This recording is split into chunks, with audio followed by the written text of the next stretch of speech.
And now, weighing in out of the blue corner, Josh the Punk Thompson. 100% agree. And on the other mic, he weighs in from the red corner, Big Sean McCarthy.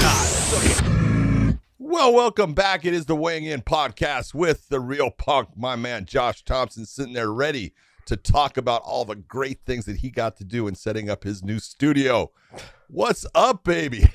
You're looking tired. I'm exhausted, man. Not just moving all my shit out of the gym and trying to get everything set up inside the house, and then also just I got my mom visiting from like East Coast, and then my brother's here with his wife and his two kids, and I'm just like, man, just toys getting thrown everywhere. It's like you're just walking around picking shit up after them. I have one of those houses that like just. I don't touch anything. But it is what it is. Leave it where it's at. Leave it is and don't touch it. Don't throw shit over your shoulder without looking. They're just like puzzle pieces everywhere because I've got puzzles. I do puzzles and stuff, and it's just so funny, man. But hey, it's nice to see family. But it's always nice to see him leave. Let's see him fucking go away. Take him in small doses, you know. No, that's just me. Awesome. I'm picking fun right now, but it's funny. It's good to be around family, especially right now. Like after you spend so much time, like I spent so much time with the gym, you know, building a business, and you know how it is because you had your gym, but it's tough. It's kind of tough after that. You go, man, I woke up the next day going, shit, I was supposed to teach on Thursday, but I didn't have to because I moved out on Wednesday, but I was still moving all the shit. It didn't really get a chance to set in until probably Friday, only because I was just so busy trying to get stuff moved into my garage, moved into my house, moved out, you know, thrown away in the trash, you know, trash being picked up, dumpsters being picked up. I was like, shit. So meeting people to buy mats, meeting people to pick up, you know, sports equipment, all that stuff. So, you know, here it is, 5 a.m. We're dropping the show for everybody. Just chapter, baby. It's just the next chapter. I'm excited. We'll see, man. So, but let's jump in. Do you watch the fights? I watched the fights. I didn't get to watch the boxing, but you said you watched a little bit of the boxing. I watched. But let's jump right into the main event, man. UFC. Oh, you watched it? You know what? Let's do Devin Haney first because you know I didn't get a chance to watch it, but you did. You said you did. Look, Devin Haney against Kambosos. I really appreciate the fact that Kambosos, you know, he beats Teofimo Lopez and takes on a guy that everyone knows is just a phenomenal boxer. Now, and here's the difference. Not taking anything from Kambosos, he's what I call a fighter. He wants to knock your head off. He's going after you. He's trying to create a fight. He's a good boxer, but he's not that technician that Devin Haney is. And Devin Haney gives everybody fits in the fact that doesn't have a lot of power. It's not a guy that's a knockout artist. He just continually pieces you up, uses great footwork, is hard to hit. And the kid's only like 23 years old. I mean, he's just a handful for anyone. And Kambosos takes that fight right away. Now, there was a lot of conditions. There was an automatic rematch and things like that too. But hey, he took that fight. The crowd in Melbourne, Australia was crazy for it. And, you know, they were going nuts for their man who is, you know, of Greek descent. He you know, goes with the 300. That's his whole thing. And they were there to support him. And he just wasn't able to find Haney that often in the fight. Haney was able to, you know, pick up how he was going to throw his right hand. You know, Kambosos a lot of times was trying to hit him so hard. He's getting off balance and going into the ropes and things. And it was just the difference between that guy who's the puncher, brawler, you know, the guy that's going to stand and he'll bang with you against the guy that's going to say, I'm not going to do that. This is it almost going back to it's like the Andre Ward thing. And you know Andre and you know how he was. And, you know, it's the don't make my kid tough. Teach him how to box. Oh, yeah. You know, that was Andre Ward's dad's thing. And Virgil did a great job with him. Well, Devin Haney is the same thing. Teach him how to box because boxing is a sport. Fighting is an art unto itself, but boxing is a sport. And when you're a superior boxer, a la Floyd Mayweather and Andre Ward at Devin Haney, man, it's hard to deal with someone when you can't touch him. You have power and you're unable to land that power. It's frustrating. it's at times I don't want to say embarrassing, but you're trying so hard that you press so fast forward that you get off balance, and it just doesn't make you look good. But Devin Haney just put on a great performance. I thought he won almost. I thought 10 of the rounds. He just dominated the fight. He the rounds that he took off basically were the ones that he didn't win, but just a masterful performance. And you got to look. He just took every title in that division. He is the guy that possesses it. He looks like a wall with all the trophies as he's holding all his belts and stuff. And congratulations to him, because he put on a beautiful boxing performance. Not the fight that people want to see. We all want to see those crazy wars, but what a beautiful and masterful boxing performance. Yeah, I was talking with Andre Ward probably, 2.5 years ago, something like that, pre-COVID. And so we ran into each other at a boxing match in Oakland. And he was telling me the story about his dad and how his dad took him in when he was young. He talked to Virgil and he goes, look, I know he can fight. I know he can fight in terms of he's got the desire to fight. He wants to be a fighter. He's like, but I don't want him getting hit. He's like, I want you to teach him not to get hit. And he's like, Virgil's like, he was like, look, yeah, I can teach him to be a defensive fighter. He's like, teach him how to slip the punches and counter. Teach him how to be that type of fighter. Don't teach him to be tough. Teach him how to make it to where tough guys can't touch him. If you watch his career, God, he was smooth, man. He was smooth. He used to come in and spar with a guy that I helped with his cardio and conditioning. And Ricardo Cortez, he would come in and spar with him and give him rounds for Ricardo. And Ricardo would also give him rounds, when he had fights coming up. But holy shit, man, he could fucking box. He was so smooth, everywhere, so quick, and just inside, outside, had power. Pinpoint accuracy as well. It was beautiful to watch. And Ricardo would get out of there sometimes. I remember a couple of times he almost got into a fist fight while having a fist fight. It was hilarious. The gloves almost came off. Couldn't touch him. Cussing. Ricardo was getting pissed off, and Ricardo, didn't get sat, but got sat to the rope a little bit. Got hit back and boom, sat on the rope. Just little things, man. You just realize, damn, this kid's really, really good. Damn, there's levels. That was at a young age. He was just coming off the Olympics at the time, and was making his second or third pro fight, I think. And geez, man, it was beautiful to watch. And to watch it in person is especially that close and in sparring, and it was all private. It was it was beautiful. It was amazing to watch. And just to hear the coaching, there was no yelling. It was it was very calm and smooth the way that Virgil talked to him, the way they talked to each other. It was impressive, man. Very impressive. Yeah. Showtime did that thing, right? With the Elite 8 or something like that. What was it called? Oh, the Super 8?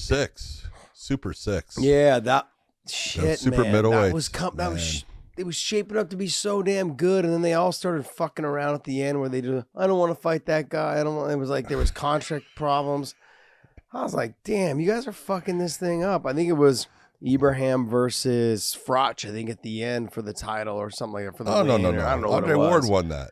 Andre Ward won it. No, I understand that, but no, Andre. There was a problem where Andre didn't fight somebody that he should have fought, because there was something happened where one guy didn't want to fight. I don't know. Who was the kid from Alabama, or not Alabama, Arkansas? That was Jeremy. Got knocked out twice. God, I can't remember his name. It's Jeremy. Can't think of his last name. God. Bad. I know his name. Taylor. Jermaine Jermaine Taylor. Jermaine Taylor. Yep. Yeah. I don't think someone. Andre Ward didn't want to fight someone or somebody. They couldn't get a contract together. No. Andre Ward wanted to fight all of them because it was Andre Durrell was in there, and Froch, Kessler. Andre Ward fought Kessler in his first fight up in Oakland, in that, and just pieced him up.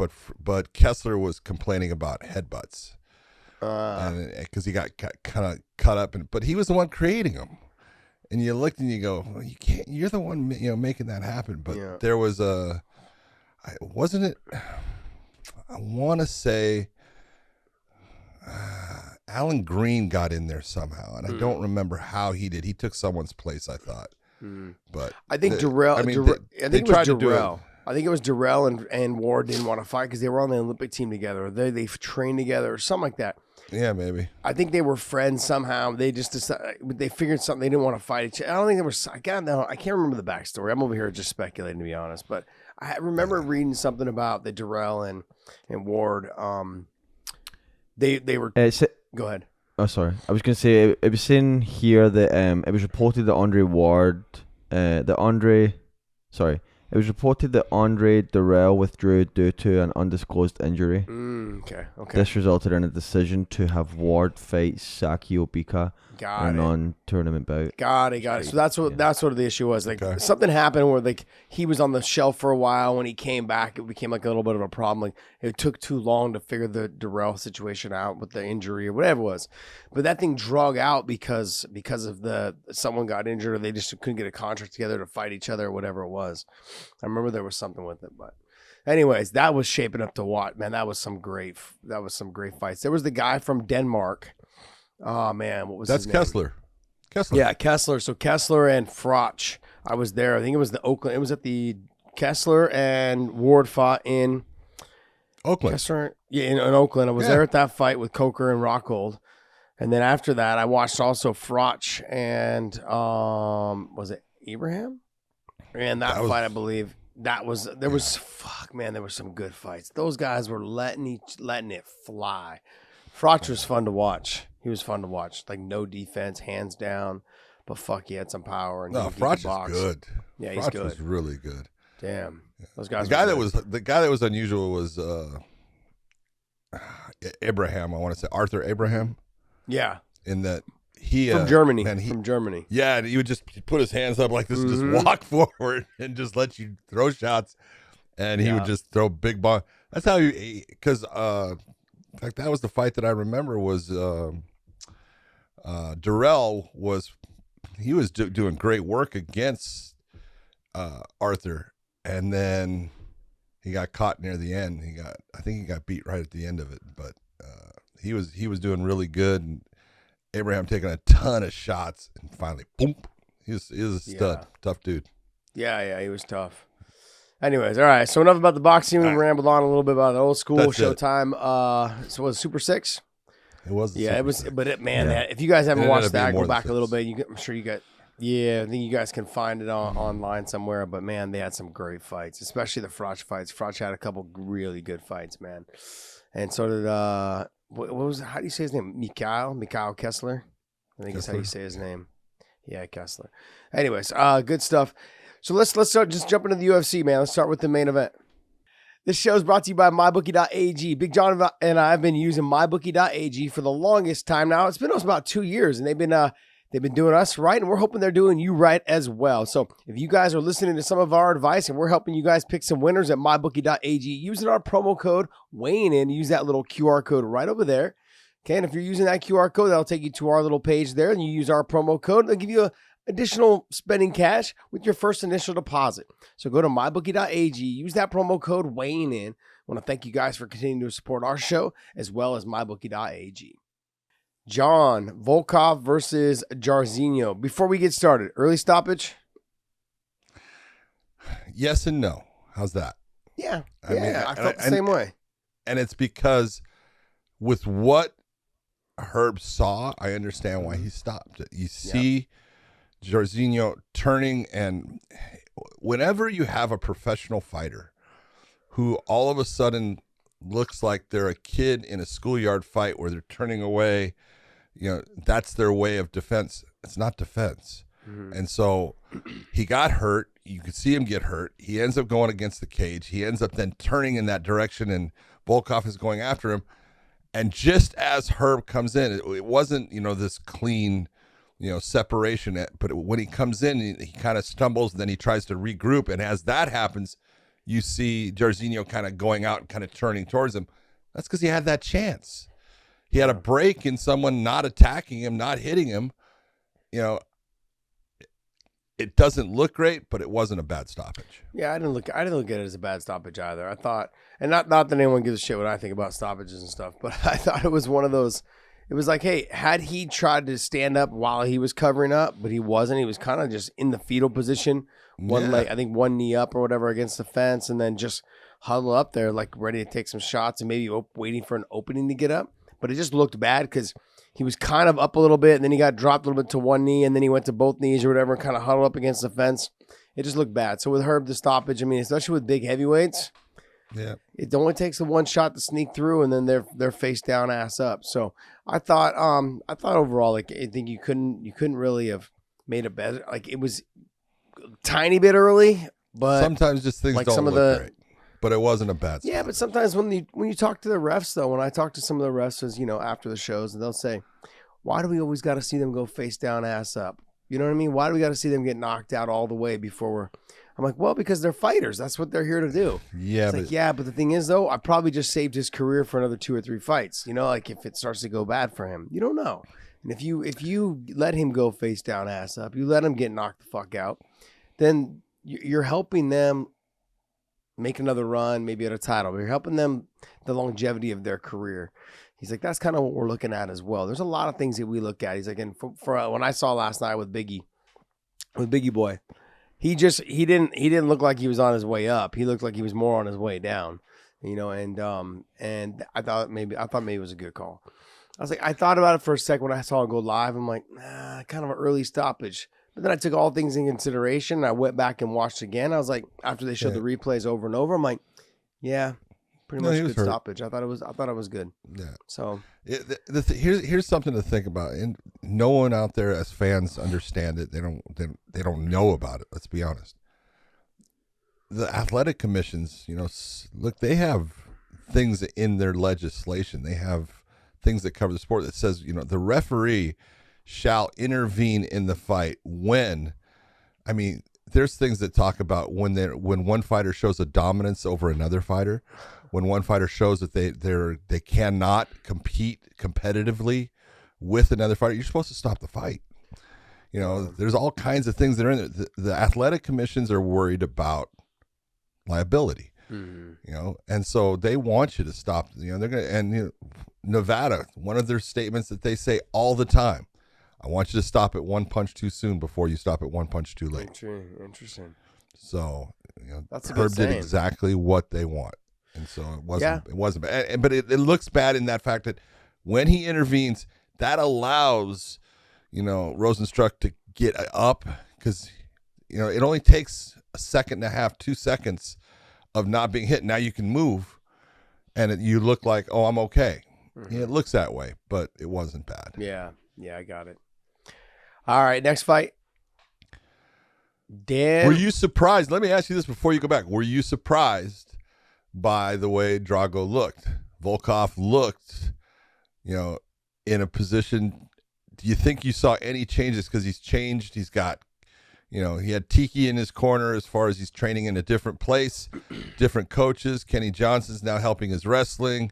Did you see any differences?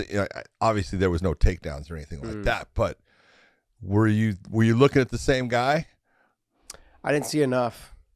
Yeah, I didn't see enough. I need to see more. Look, Tiki's got he does a good job with some of the guys that he helps work with.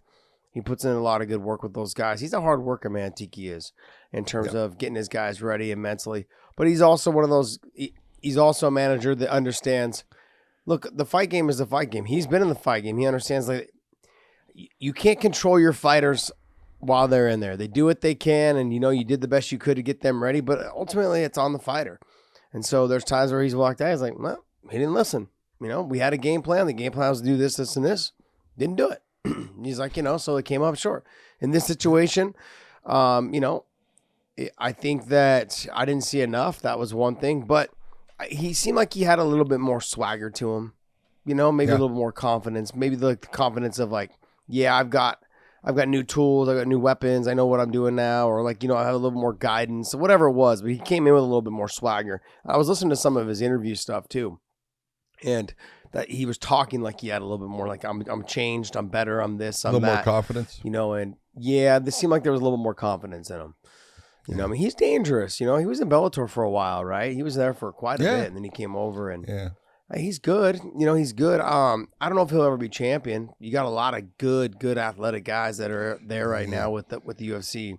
You got Gon. You've got he's doing the right thing as far as bringing people in to help him with his wrestling, because that's where he ends up when he gets taken off his feet, it's not a good situation for him. So he's got some losses. He's got some losses that he should never have lost. You know, with Derek Lewis, he was piecing Derek up the whole fight. He was beating Derek pretty handily, and then with like 2 seconds left, he got knocked out.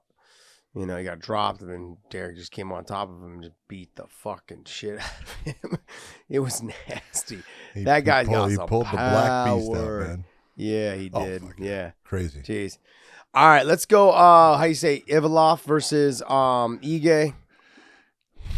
It wasn't. Man, I love Dan. Yeah. Can the UFC do me a favor, man? Give him a fucking fight. He doesn't have to go through fucking hell to win. This poor guy. He has had to fight all the toughest and best guys in the division. I'm like, give this guy a break, man. He says he never turns fights down. He always takes them all. He's a stud, but I want them to give him like a couple good guys that he can beat. You know, like not gimme fights, but give him like how they're talking about Conor getting a couple warm up fights. You know, before he starts fighting these upper echelons of guys. Let this guy get a fight or two to get him back on the confidence trail because he's fighting all the tough guys. Avalov looked good. He started off a little slow, but his wrestling, I'm surprised he doesn't wrestle more because his stand-up's not that great. I mean, his wrestling is phenomenal. Yeah. Phenomenal. His ability. He reminds me of the Dagestani style wrestler. Man, he's so slick. You know, he just does little tiny things as far as off balancing his opponent when he gets his hands on him. He does all kinds of little, you know, he's tripping the foot. He's taking their balance point away.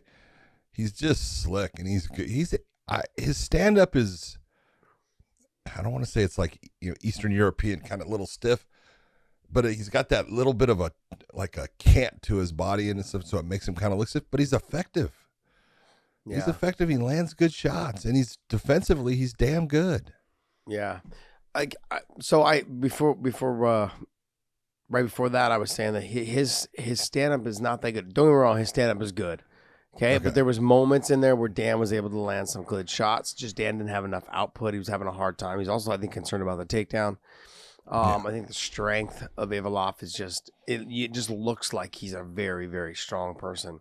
Man, at 145, he looks big. He looks huge. But then Dan Ige is not a big 145 pounder either. When you stand next to Dan, he's not a big guy. You know, so I mean, like maybe he just look big to him, but I mean, he just looks muscular. I'm like, man, you must cut a lot of weight. He looks bigger than Dan. I mean, but certain guys wear the weight well. You know, like Islam. Islam is a big guy who's get chiseled and cut, and just you can see all the veins running through his back and his chest. Khabib was never that way. Khabib never had the sculpted type body frame. Like his arms and legs never had like, you know, muscles on muscles like how Ivanov does or Makhachev does. It's weird just how some people's bodies are different. But man, you could just tell the strength of Ivanov. He was just, every time he locked his hands around the waist, man, Dan was going for a ride. Even if he couldn't get him, lift, couldn't sweep him, couldn't kick the foot out, try to sit him back down. All the mat returns, too, just makes you exhausted if you're a fighter like Dan. Trying to get back up, then get to your knee, get back up, you know, losing your balance. All of those things play a factor as you start to slow down as the fight goes on. And those guys, you can tell with his conditioning, with Ivanov's conditioning, he's a 5-round fighter. You know, I think just domination, the stand-up. He's got to be cautious with really good kickboxers but I think he'll wrestle a little bit more right off the bat if he's fighting someone who's like a standout. Like if he's fighting like a Barboza or whatever, he'll come in, maybe a couple punches, and then get right to the wrestling. Yeah. But, you know, there's some guys in there that, I mean, now he'll be ranked probably number 10, number 9, number 10, I think, because Dan was number 10. He'll probably be ranked up in that number 10 area, but he's asking for those fights up in the top 5, which I think he's pretty much ready for. Can you pull up the rankings there, Dave, for 145? I mean, let's start talking about guys that we'd like to see him fight. Let's start playing matchmaker here, John. Dude, I'll tell you what, he called out one that I go, that's a great fight. I'd love to see it. Arnold Allen. Yeah. Hey, let's go.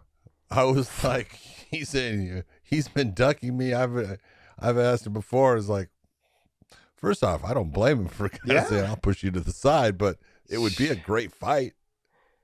Yeah. I mean, what about him and Bryce Mitchell? You know? Well, I mean, Thug Nasty, baby. Yeah, Thug Nasty's got some on the decent ground. wrestling. We'll see He's what happens. Got good jiu-jitsu. He's got Very good good wrestling. jiu-jitsu. He seems like he's strong as hell as well. He got that Arkansas country boy strength, farm boy strength. I mean, it makes for a fun fight. You know, I mean, that's a good fight. Arnold Allen's a good fight. I mean, he's trying to jump up into that mix. I think with him, you know, he's got to be cautious right now with guys like Calvin Kattar and Yair Rodriguez that are fast and good on the feet, very pinpoint accurate, and they got power. But neither one of those guys can wrestle like him. So he does have a chance. He does have a good chance of winning. But I'd like to see him get that Bryce Mitchell style fight, or that maybe the winner of Josh Emmett and I forgot who Josh is fighting. The winner of Josh Emmett. Kattar. Oh, Kattar. He's fighting Kattar. Josh Emmett and Kattar. Maybe the winner of that'd be a good fight. Yeah, there's some fights in there. That's the one I was like. I think Josh Emmett would be an interesting fight. Yeah. We'll see if Josh can stop the wrestling. Power with, big shots. There's a lot of interesting matchups there for him and stuff. And I thought the one that you called out, Bryce Mitchell, that would be a great fight. Great fight. That would be a great fight. All right, well, let's see where he goes from here. He's 16-0 now, undefeated record. Man. He looked good. He looked good last night. Great. Got a little bit of a slow start. They were going back and forth in the first round, but then he just started to control the pace after I think got takedown towards the end of round one. Yep. Almeida versus Trezano. Almeida's fucking good. He is good. So's Trezano. Yeah, he is. Go ahead, John. No, I had watched Almeida when he fought on the Dana White Contender Series and he lost, but he was a good fighter. You could see it. And he's comfortable on the ground. He's comfortable on his feet. You look and you go, there's little things that can be a problem and stuff, but there was a problem in the fight that you got to talk about when Trezano was on the ground, because I'm saying that wrong. The first round, Almeida was winning that round. Mm-hmm. And then Trezano drops him, hurts him bad, hits him with the left hook right kind of, on the temple. He was hurt, and that's one of those ones you look and you go, could he have won that fight if he had backed out and made him get back up at that time? Could he end up being the winner of that fight? Mm-hmm. Because there was that, you look and everything slowed down. Almeida did a great job of slowing down the damage and controlling and being able to get himself back in the fight. But man, he was seriously hurt, and it's one of those, you look at Trezano and you go, that's one of those ones sometimes you got to stop. I don't want to be on the ground with you. I think that's not going to be good for me. I've got you hurt. Let me get you back on your feet and hurt you worse. Mm-hmm. And could it have been different? It could have been different. There was that. There was also the part where when he had hurt Trezano and Trezano was on the ground, and then he came in from the top position and they clashed heads. Yeah. Josh, this cracks me up because we get a tie. There's no, I hear people saying, oh, you wait for a lull in the action. No, you don't. If you're the referee and you see that clash of heads, mm-hmm. you see that there was damage, you see a reaction from Trezano, you stop that fight right then, you call time, you get both fighters up, you check both fighters because you're saying it was an unintentional clash of the heads, but one of them was injured off of it, and you make sure that person is able to continue on in the fight, and then you don't put them back in the same position because of that clash. There was the foul. You're going to end up putting them back in that stand-up position. Trezano he took a lot of shots in there. And eventually, once he got back to the feet, they stopped the fight and brought him to the doctor. It should have been long before that. Mm-hmm. Long before that. Interesting. It's a mistake. It's true. Yeah. Like standing them up when the action of the cut happens, get the doctor to look at the cut, see how bad it is, also clean them up a little bit, and then bring them back out. But you don't set them back in the same position. You stand them back because there was a foul. Yeah, it was a foul. This is long ago.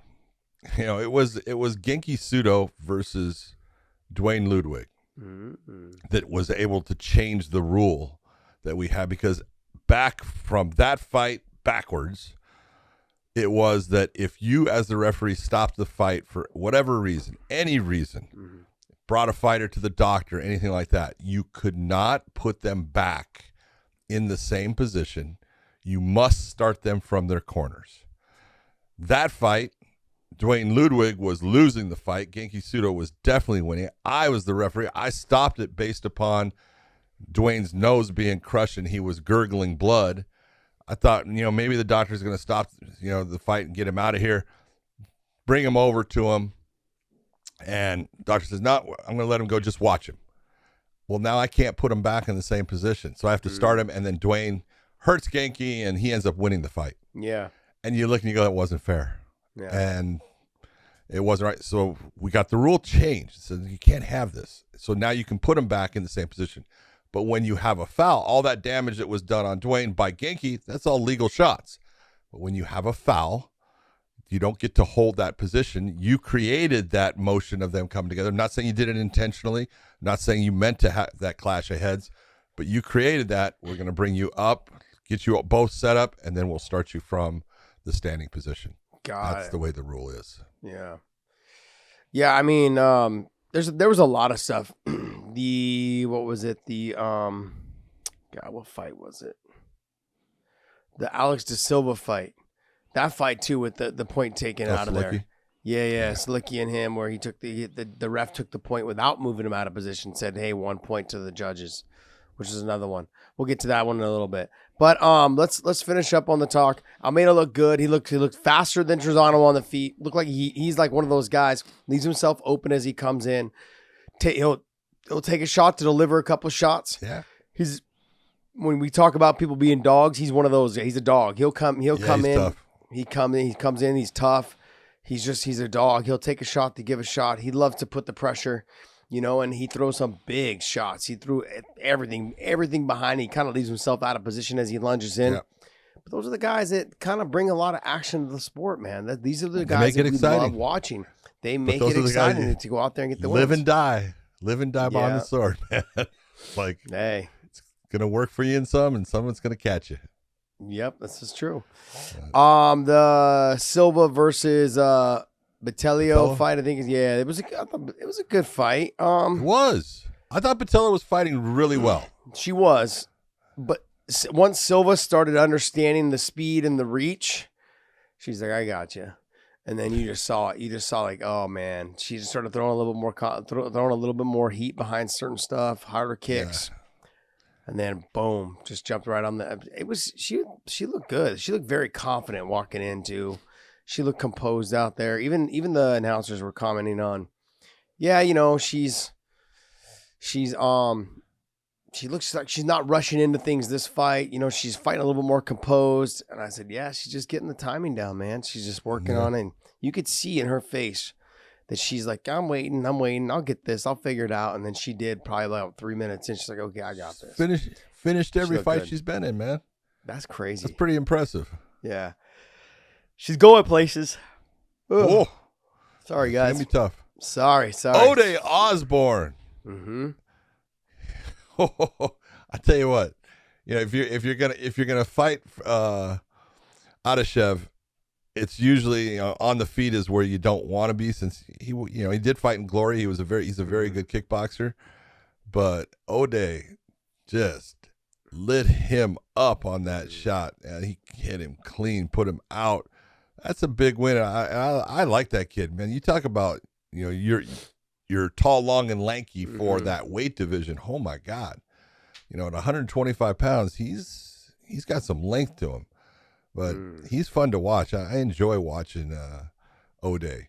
He's going to be, and I like that then he's going, Ode. That was pretty good. That was good at the end. It was good. Man. I like that. That's Get funny. people to remember you, man. It was awesome. Yeah. And he had the crowd going too, all 100 of them. all 100 of them in Apex. That's it. John, did you notice something yesterday? I got the feeling, and this is no dig at the UFC because it's a very smart play actually, is that there was a lot, like it seemed to me like the UFC was finding ways to penny pinch yesterday. They had a lot of American top team fighters there. You saw a lot of the same coaching, so they only like a handful of coaches came out. So you don't have a whole bunch of They only had to fly out a couple of them. They only had to buy a certain amount. They only had one announcer yesterday. They had Paul Felder and Anik. Yeah. It just seemed like one of those shows. They're like, yeah, let's not put a lot of money in this show. Let's penny pinch a little bit. It's a smart play by them. You got to get away with man. something like that. You got to budget. You got to budget. You got to be smart about stuff. If that's what they're doing, it's okay. That's part of business. Yeah, exactly. I thought it was brilliant though, because I was like, man, I saw the same coaches kept coming out. I'm like, man, you guys are working overtime tonight. Are you kidding? Bahama was out there. He should have just kept a chair. Exactly. I was like, why are you even going back to the locker room? Just stay out here. Just stay out there. What are you doing? Just meet him at the pit when they're getting greased up. It was funny. Oh man, I was like, wait, smart play though. Yeah, it's a good business decision. That's good. That's how they have to do it. You know, I mean, not just, it doesn't matter how much money you're making. It's just a smart play on the business point. But I just kept noticing the same coaches coming out, and I was like, hey, wait a second. Oh, American Top Team again. Throughout. Oh, again. And I was like, just they had like 6 fighters. Tiki was out. Yeah, Tiki was out a couple times as well. Yep. I was like, I was laughing. So, all right. Which one? What one you want to talk about? Alonzo Menifield just. People talk about, young talent coming in. Askar Mozarov, he's one of those guys. He's had a lot of fights, some on the East Coast, some on the West, but, really walked through a lot of guys. Got a lot of power and stuff. But, again, you come in and there's that levels to everything, and you can't just, crush guys. You can't just, run through guys. Alonzo Menifield, very smart in using his wrestling, takes Askar off of his feet, just beats him up for a little bit. Askar was able to get back up, and you saw right away he went after him too hard. It's like that, oh, now that I'm on my feet, this is what's going to happen. It's like, you got to be smart. You got to use intelligence in the fight game. Menifield right away takes him back down, that crucifix position. He was done. He got just waylaid by those elbows and stuff. And man, I tell fighters all the time, you get to that crucifix, the punching is okay. The elbows are devastating. Go to that elbow as much as you can. And your referees are going to get a lot quicker in making a decision to stop that fight when you're putting bone on bone than when that glove is hitting them. So that was a really nice, big win, in my opinion, for Menifield, not as far as the person he was fighting as far as name or anything, but his confidence is really starting to, you can see, and he's fighting smart. He's not going out trying to be this guy that's going to, knock everybody out. Use the tools that God gave you that you have worked on throughout life, and his wrestling is good, and he's physically strong, and he can hold position, and you can do damage, and you can not be damaged. That's called being a smart fighter. Yeah, once he got to that crucifix position, there was nothing there.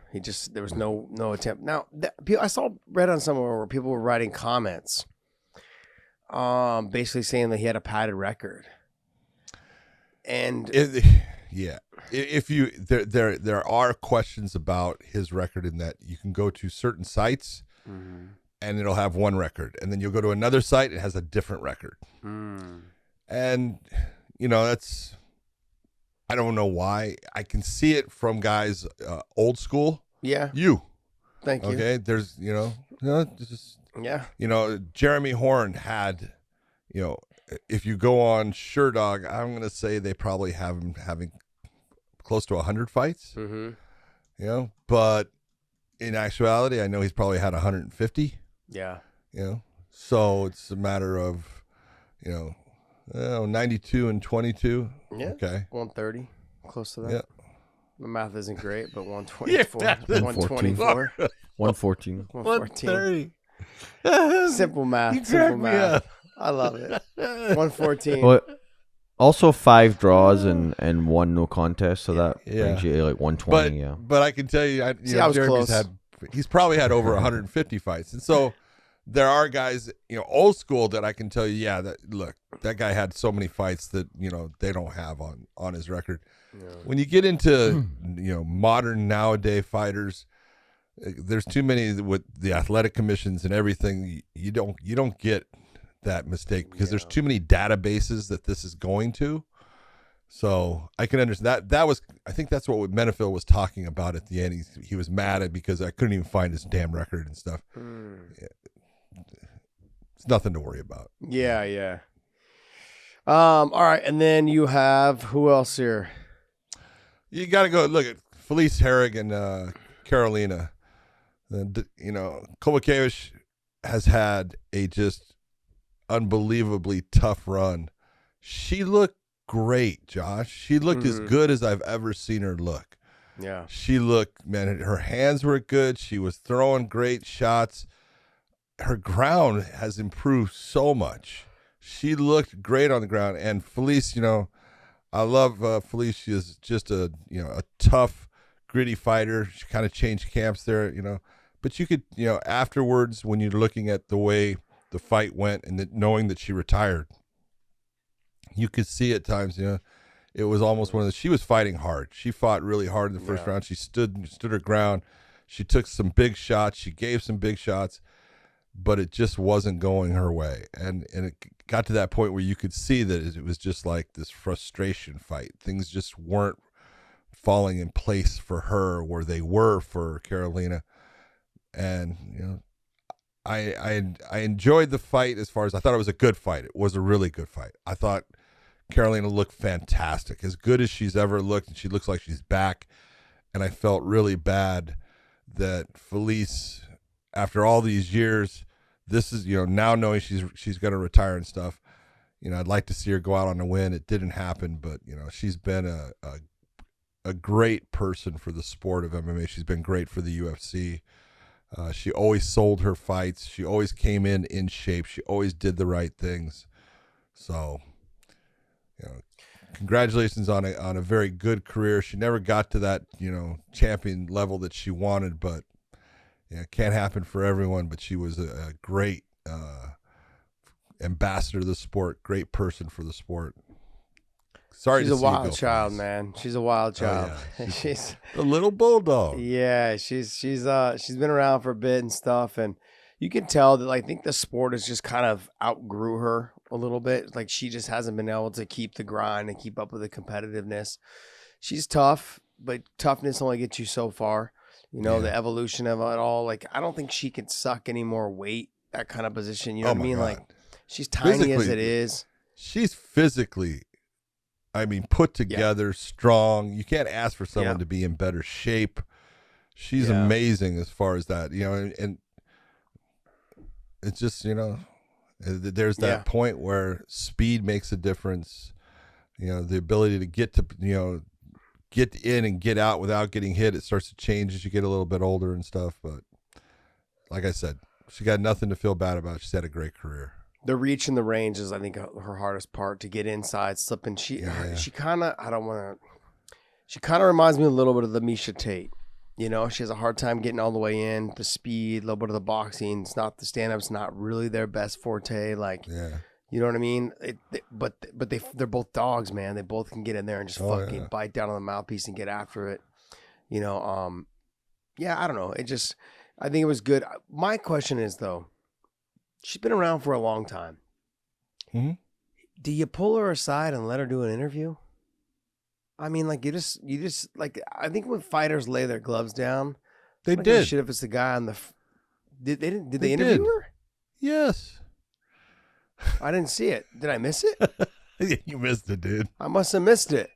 Oh, geez, I must have missed it. No, they did it. I didn't see it. They did it right.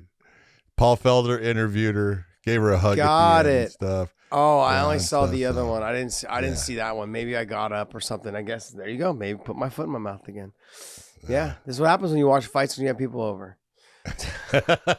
See, we all make that mistake. Oh, jeez. No, don't touch that. No, leave that alone. No. Fuck, man, it's horrible. You're like, and it's like, hey, can I have this? Can I have that? You're like, hey, settle down, man. Can I just watch these? Go out by the pool. Leave me alone. Yeah, go drown yourself. Yeah, go drown. Put the floaties on. Get out of here, bobblehead. Get out there. Oh, man. All right. Which one was it? Joe Selecki and Alex Da Silva. So there was a point in this fight De Silva looked good. Came out, dropped him right off the bat. Dropped Selecki right off the bat. Had some fast hands. He did the same thing that some of these other guys did. You were talking about with what was the one up there at the top? We just jump into the guard. Make your space. Get out of there. Don't jump back in. Land the shots. Try to keep yourself out. I looked at this fight. This comes down to like try to land those two big shots without getting pulled back fully into guard. If you can, then that's great. But if not, start backing out, start kicking the legs of the wall, or let them get up right away while they're still injured without getting the cobwebs out. Make them get up. But look, everyone needs to figure this out, Josh. The fighter, if you are the fighter that is in the standing position, all right, you're in control of the position of the fighters. That's the way the sport plays out. Meaning, if I have a fighter on their back and I have a fighter standing above them, the fighter in the standing position is the one that controls that position. If they stay pressed up on their opponent, the referee will give them time to do kicks, to decide if they want to jump in with a punch, if they want to go down into a grappling situation. They're the one that controls that situation, and the referee is reading that person. But if that person steps back away from their opponent, that is that fighter telling the referee, I want them up. Yeah. And the fight steps back, the referee will come in, and that fighter on the ground must get up. They don't have a choice. They can't just flop back down, then they're going to get a call of timidity. So they've got to get up. And when you're hurt and you get back to your feet, that's a different situation. And so that fighter in the top position, they're the ones in control of that. We needed a call of timidity when Rose and Carla fought. Should have been a call of timidity. I'm not even going there. I know. I'm just poking fun. Yeah, that's the first time I ever heard say a call of timidity. That's the first time I ever heard that. Yeah. Yeah, that's funny. Look, De Silva had some great stuff in the first round. Got controlled the second round. Third round was able to stuff a couple takedowns, keep it on the feet as much as he could. I thought Selecki won as well, but I mean, De Silva, he did some good stuff in that third round. I could have seen it going the other way as well because of the third round. Because I had, obviously, it all depends on how you judged that second round with the toes in the fence. Because the toes in the fence, when he had his back taken for the whole round, some of the chokes weren't really that close, so I didn't give it a 10-8 round. I gave it a 10-9 round. But then it became a 10-8 with the toes in the fence. So I had it a draw. I even posted a little thing on Twitter about it saying, hey, I was like, draw, question mark, Yeah. I wanted to get people's feedback on it. And a majority of people said, yeah, it was a draw until some of them heard the decision after. And they're like, no, I think Selecki won. I was like, yeah, you guys are a little late, but I know you guys heard the decision. So it was one of those, I didn't had the chokes got real close where he was fighting the backhand and gurgling or whatever, just face was turning red and was able to kind of wiggle out. I would have probably went 10-8, and then the point deduction would have made it a 10-7. But the way the ref took the point, I thought was brilliant. Why let him out of that position? I thought that was the brilliant. way to do it. There comes points where, can we stop the action, stand the fighters up, take the point, try to put them. Yeah, but in that, you're not going to get that. So that's what we call, you take the points on the fly. You just, take those points, let that person continue in that position since they have the ability. They're in what we call a fight-ending sequence. It doesn't mean that it's going to happen, but they have the ability to possibly end the fight here, and we don't want to try to put them back in that. That was a well-done job, by Chris. He did a good job in just take it on the fly, take your points. You did the right thing. Let it go on. Yeah, I thought it was good. Nicely done. And then and the point was taken away. Like I said, I had it a draw, but it going the other way, no sweat off my sack. So either way, it was one of those. It was a good fight though, especially in that third round when they were forced to both to stand and bang a little bit. It got fun. It got fun there. All right, next fight. Let's just go down to the one you want to talk about. All right, Zumagulov against Jeff Molina. Yep. Let's hear it, dude. Well, I had look before. Let me preface this because I sent you a text And I was like, how'd you have it scored? Whatever it was. I definitely didn't have it scored 30-27. But we talked about this a week or two ago. And we said, look, when the fights are this close, when the rounds are this close, judges are going to have it the way they're going to have it. I didn't have it 30-27, but because the fights and the rounds are close, you're going to have some lopsided fight cards like that sometimes from the judges. That's really what it comes down to. When the rounds, like I had Zumagulov winning rounds 1 and 2. I thought he landed some clean, hard shots. I thought he landed a little bit more. His head was getting snapped back also. It was a 50-50 toss, but he also had the pressure against the fence. Now, I know we talked about with the home fight where, she had the pressure against the fence, but she also wasn't landing neither one were really landing super hard, clean shots. The harder shots were landed by Vieira in that fight. This fight, you could say they were mutually, equally landing hard shots on the feet. Mutually equally. I had Zuma. They were equally landing hard shots on the feet. And then he was pressing him to the fence, doing a little bit of damage there, trying to fight for the takedown, couldn't get it. I look at it as like a scratch round. So I say, okay, look, who am I going to give it to? Well, the guy who actually started doing the pressing against the fence because the striking was mutual. That's kind of how I did it. Okay, but let's take a look at it. Stand-up wise, in that first round, Molina hurts Zuma.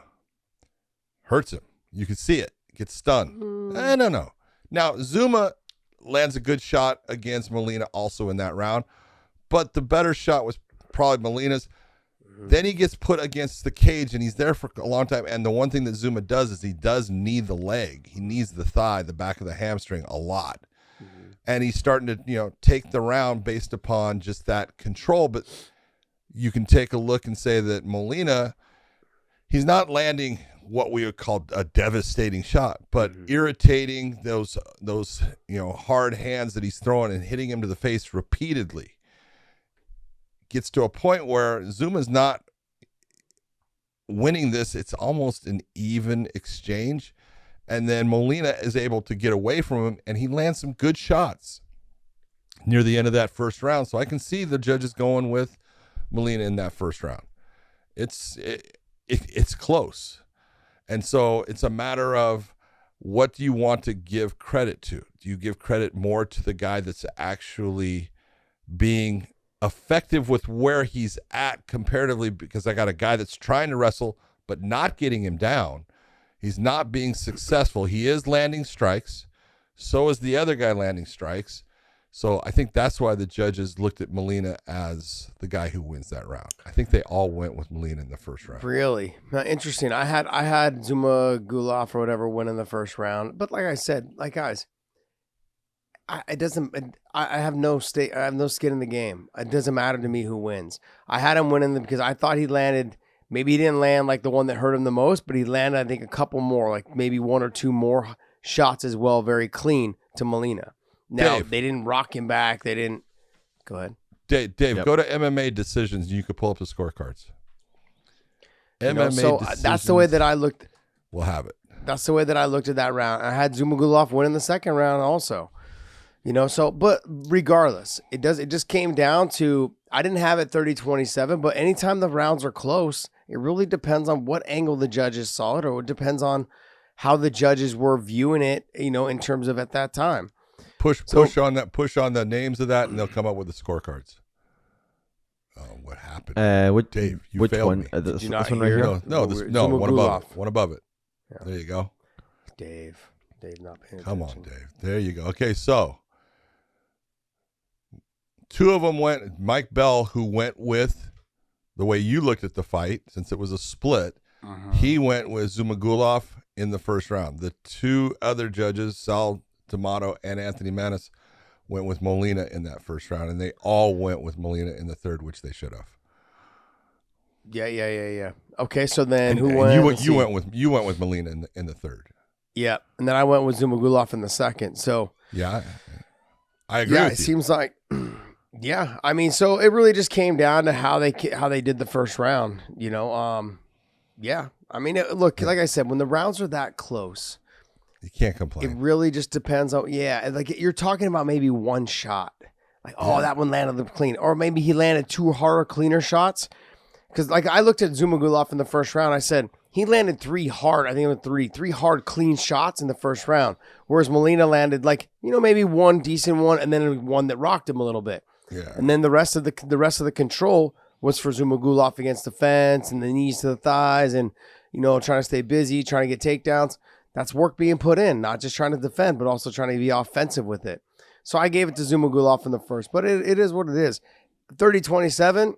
I could see how you could get there only based on the fact that the rounds were close. And so one judge, once you get I feel like sometimes once you get rolling with one guy, you're like, yeah, it was the same way he won the first round, same way he won the second round.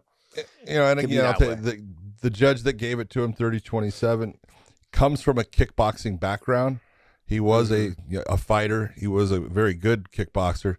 And I think he looks at, he's doing exactly what I think should be done against a guy that's trying to take him down, and he's not allowing those takedowns, and that's the way you want to fight this fight. And I think that's where he leans more towards the stand-up as far as being effective against the guy who's trying to take him down, and you're being unsuccessful. That's why he's going in that direction with Molina. But yeah, I don't know. Like overall, though, I thought it was a fun fight. It was good. Molina's tough. Good.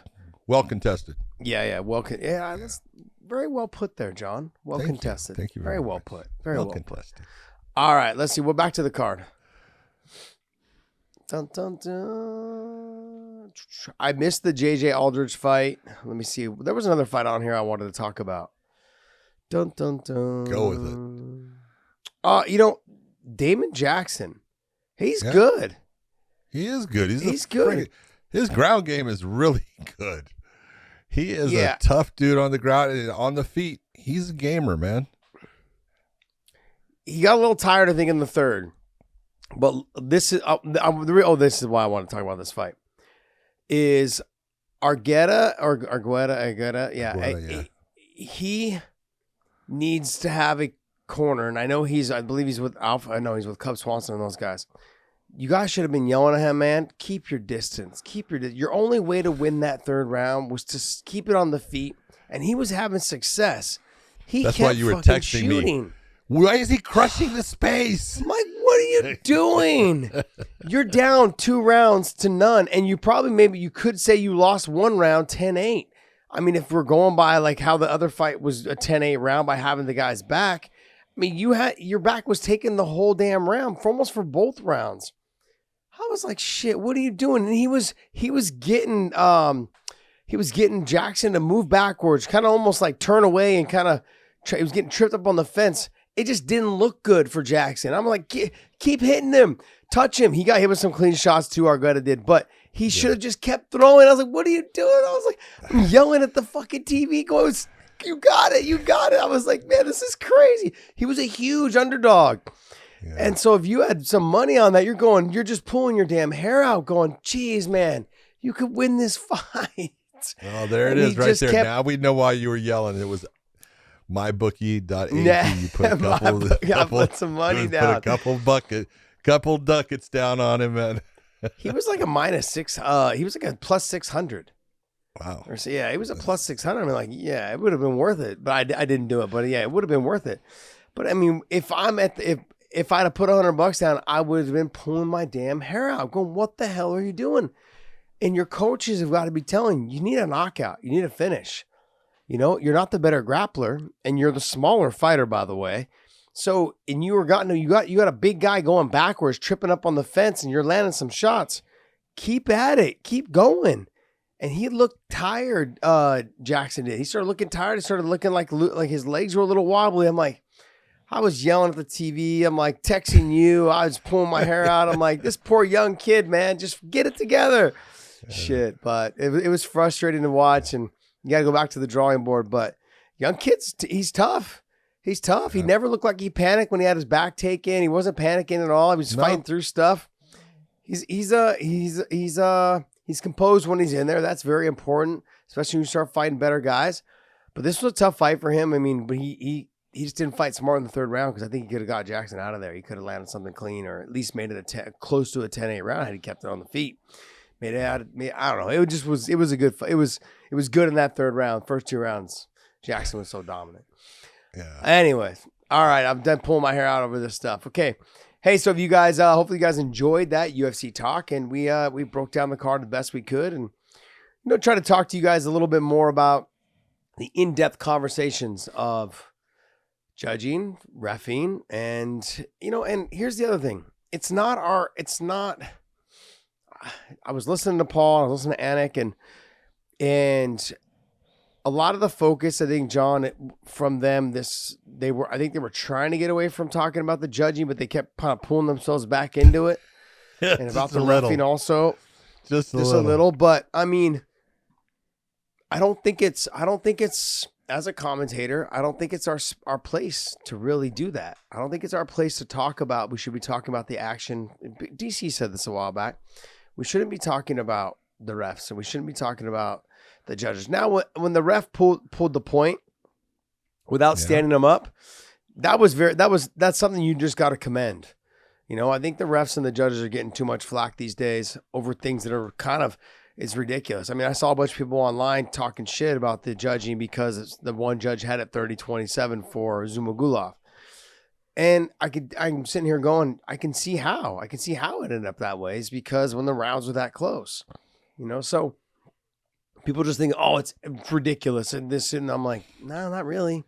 No, it's not. It's actually kind of easy to get to that position. So especially when the rounds are that close and the fight's that close, but I think we give these guys too much flack, and it's funny because now I've started to kind of become friends with some of them, and so now I'm like, you cut them some slack, cut them this, but they're good people, and like you said, they put in a ton of work. They're always asking, they're always sitting down with you or sitting down with us at breakfast, going, hey, tell me what you think about this guy, tell me what you think about him or her, and let me know, early stoppage, how's can they take damage, can they not? Like, they're always wanting to know. And they're trying to figure it all out, and they take notes and they're writing it down next to the fighter's name. They're out there, they're figuring it all out. They've watched I've seen this fighter do this. They are figuring things out, and they do a good job. They're good people. So we got to cut them a little bit of slack. Maybe we should start getting on the announcers for talking trash. John. Big John. Oh, I love it. Oh, jeez. All right. Well, hey, Podcast Dave, let's get into some news, buddy. All right. Well, so we're gonna start with the situation that came from our last two shows where we had talked about judging, and then we did an elaborate follow up on the next podcast, and then this made the rounds regarding Nick Diaz and Kamaru Usman. Do you want me to play the audio, or do you guys want to just talk about it? Go ahead, play the audio. So this was one of the clips that came from one of those the Showtime show. I can't remember the name of it. Morning Combat. And this was a clip from their show that made the rounds, talking about John's opinion on Nick Diaz versus Kamaru Usman. So let me get the audio on here for you and play it for you guys.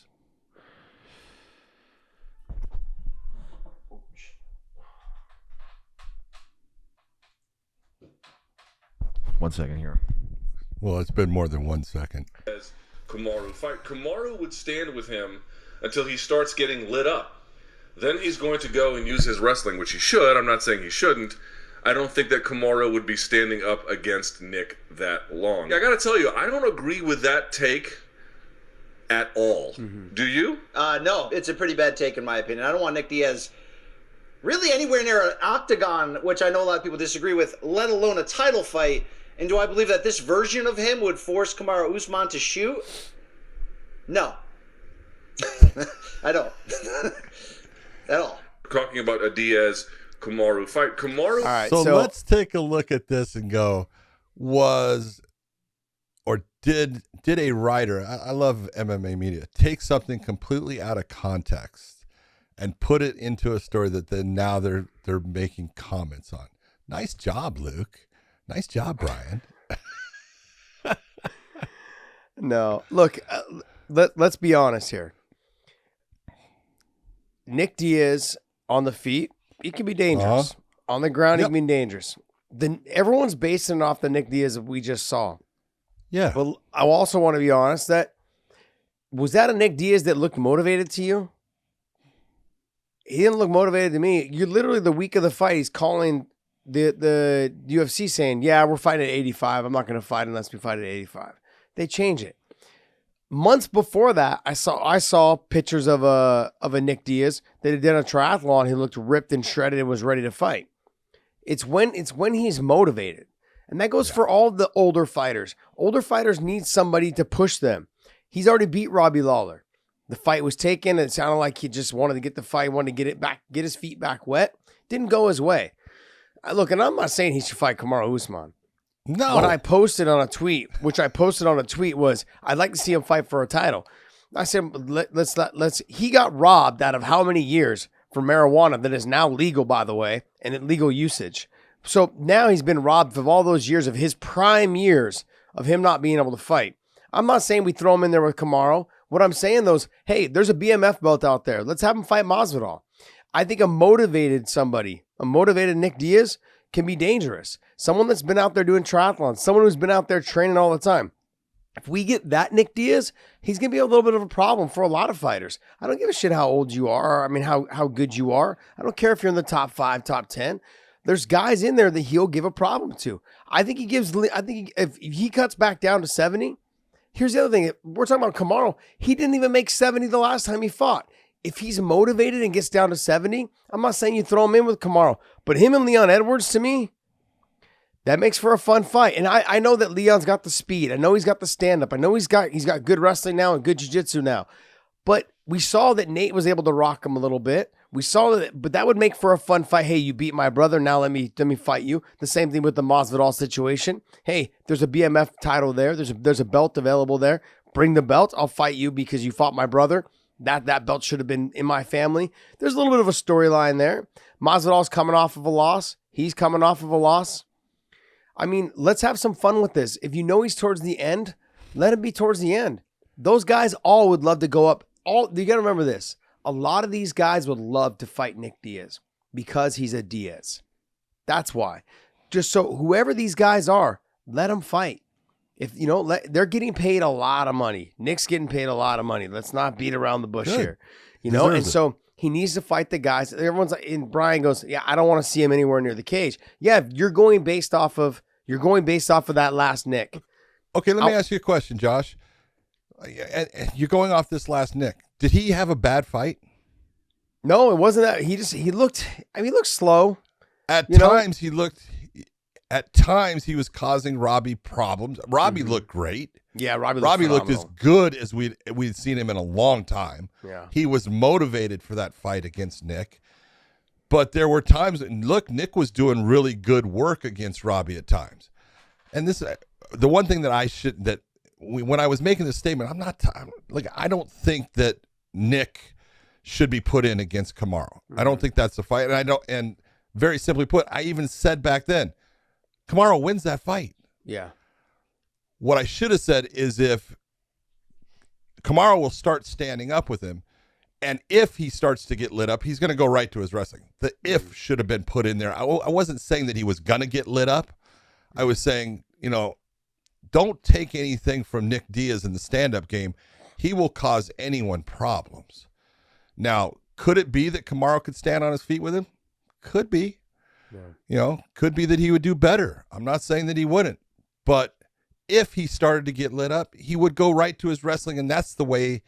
If you're being smart, if you're being a smart fighter and you're being that champion and you're Kamaru and you have this skill to take him off his feet and you have good ground defense, which Kamaru does. He's been going with great guys like Gilbert Burns for a long time. And, that's your route to victory the simplest way without taking any damage. It just makes sense. I hate when, and it was MMA Junkie, they take something out of context, put it into a story, say, John McCarthy says Nick Diaz will light up Kamaru Usman. The fact that, other podcasts go and try to make something of it, nice job, Dubbies. No, I mean, look, I like Luke. I like Brian Campbell. So do I. They're nice. They're nice guys, man. They're nice great guys. And, but overall, it's a little bit of a clickbait kind of situation, but it is what it is. we're going to say a lot of things. It's so funny. I remember Shab a while back. It's like, care. look, I talk in front of the microphone 5 days a week for hours on end. He's like, of course I'm going to say something stupid every once in a while. You don't like. Yep. Yeah, but that you don't like. Yeah, but it also comes into that, like you said, I should have said the word if. Yep. What you meant was when he gets lit up. If he does start getting lit up is really what it comes down. If he does start taking some shots, he's he's going going to go right to the wrestling. Which is a smart play by him. And that's his way of winning. I said, and he's going to win the fight. That's going to, Nick hates going against wrestlers. Well, they're kryptonite, both of them, Nick and Nate, both has always been wrestlers. Yeah. From back in the day with Diego Sanchez, when Diego was just able to kept taking him down, controlling him, top position. No submission attempts really were close. So it's Anyways, well, I'm glad we brushed that off and we're moving on to the next one. Let's go, podcast Dave.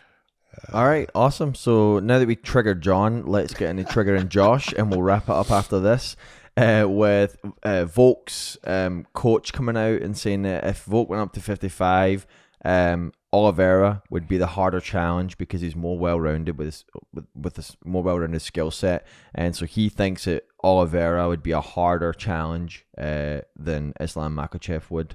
If Islam and Oliveira fight for the title, and if Volk fights for the 155 title. Yeah, let me.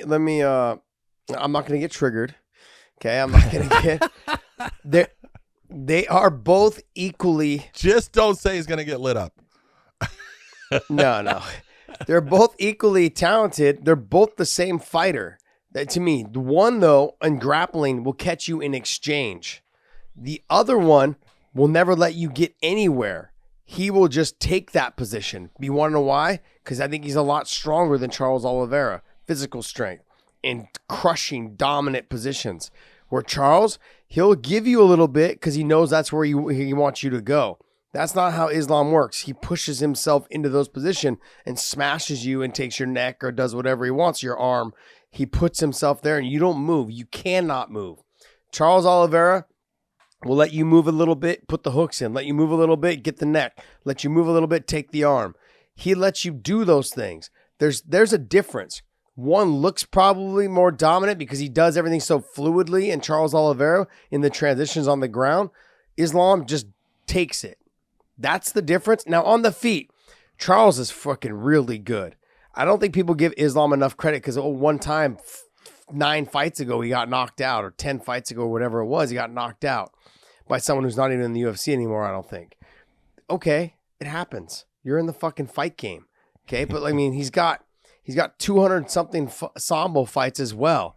Okay, and he's been just fine. These guys have got so many fights that are off of their record in terms of Sambo style fights, which is basically MMA with a gi top on. They are fine, and I'm telling you right now, they're equally the same. I think it depends on stylistically who you would want to fight. If you're Volkov, if you're Volkanovski's coach, he's probably going, man.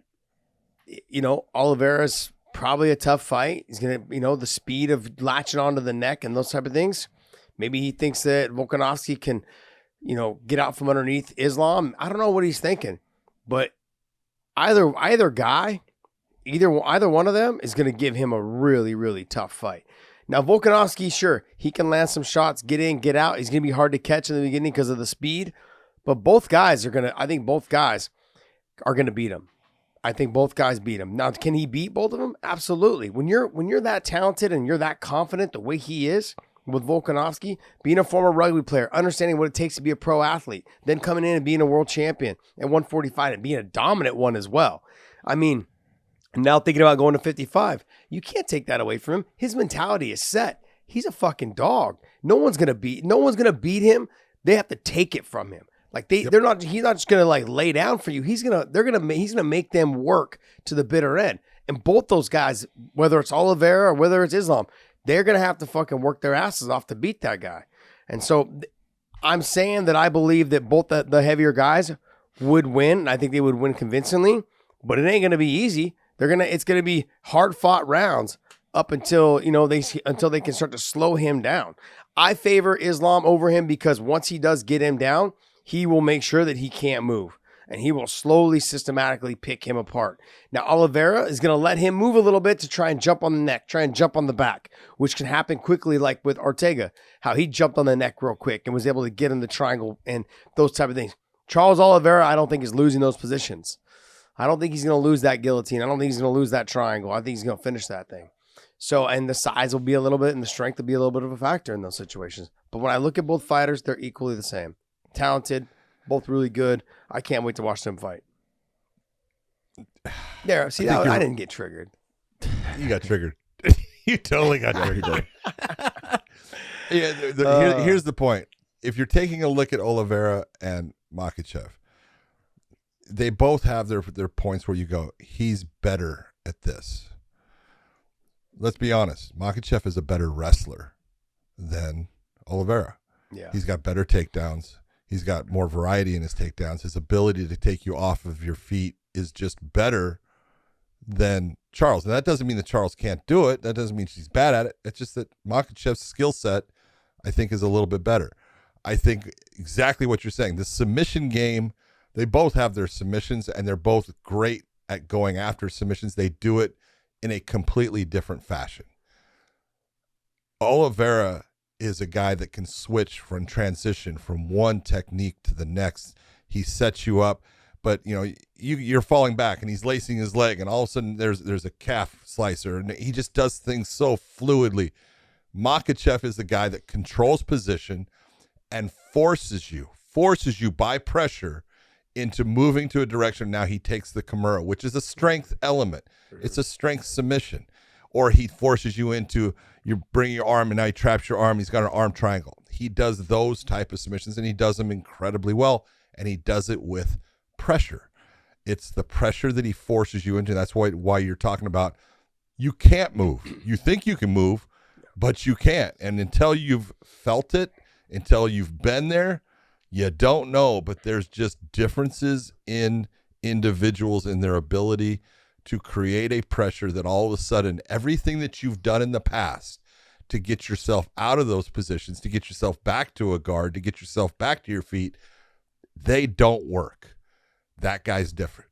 And so they both have their differences. Stand-up wise, I think they're both good. I think Charles is a little slicker overall. I think that power wise, I probably would go with Islam maybe a little bit, but it's very close. It's, they're both fantastic fighters. Mm-hmm. If you're Eugene Berriman, look, I'm looking at I'll say I'll take on the champion over taking on the guy that's not the champion right now. If Makhachev becomes the champion, then that's the guy I'm going to say that's the guy I'm going to go to.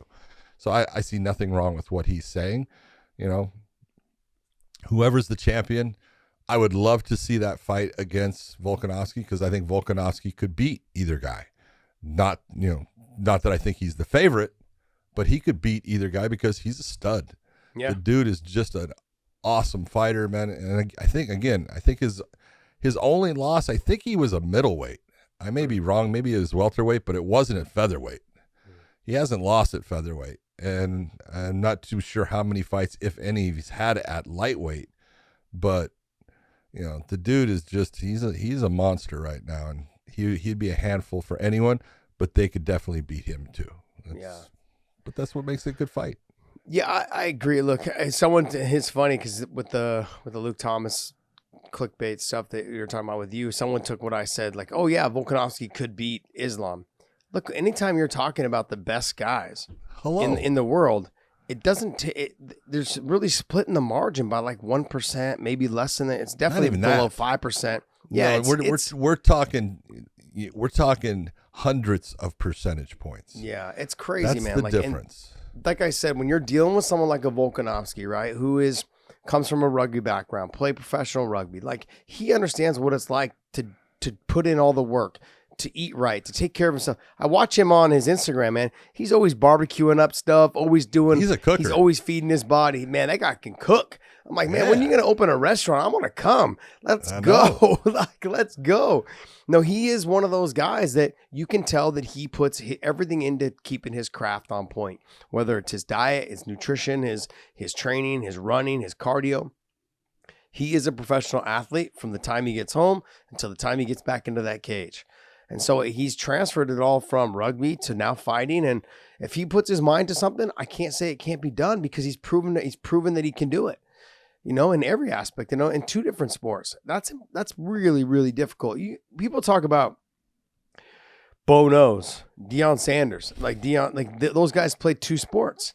It's hard. They played it at the same time. But he was able to be a professional in both sports and be really good, in both, but then also be a world champion in one. Which tells you what kind of athlete he is. Exactly. So you can never underestimate those guys. So can he win? Yeah, of course he can win. Do I think he will? Probably not. But I think he's gonna make it a fun fight. I think he's gonna be there. And he could cause some problems. The speed and his aggressiveness and his tenacity and his ability to footwork and all overall those things. Toughness. He's got good leg kicks. He's got the fast hands. He's a dog. He'll go out there. I mean, remember, he stood with Max Holloway. I mean, Max is considered to be one of the best stand-up guys. Yes, he's expected. Max is considered to be one of the best stand-up guys in the game right now. And he has been for a while.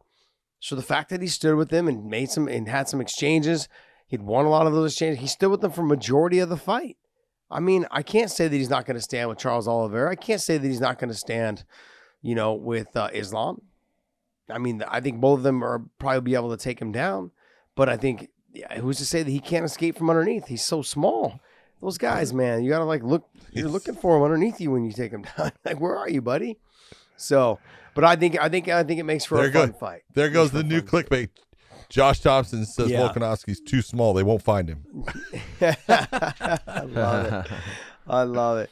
All right, hey guys, go to weighinpodcast.com, pick up some of our merch, and we've got coffee mugs, we've got sweatshirts. Yep. Okay, I'll wait for you guys to say something. Nice. And we've got hoodies, and of course, hoodies are my favorite, man. I don't wear sweatshirts. Long sleeve shirts and all different colors are available. So go to weighinpodcast.com, pick up some of our merch, post a picture of yourself wearing it. We'll repost it, retweet it, whatever it is. And want to thank you guys for continuing to support our podcast. And like John always says, do something kind this weekend and enjoy each other's company. I've got family. I'm trying to do that. But man, it's rough. Monday can't come soon enough. No, it's all right. I'm just poking fun, man. I'm one of those guys that I don't see my family very often. So when I do, it's okay, the weekend of this, the week of visitation and the small doses is enough. So, but hey, I have some fun. All right, guys. John, take it away, bud. You just did. You did a great job. So to everyone out there, don't go into clickbait. Don't read stuff and just believe everything that's being said. Listen to the podcast and you'll know. And we will see you.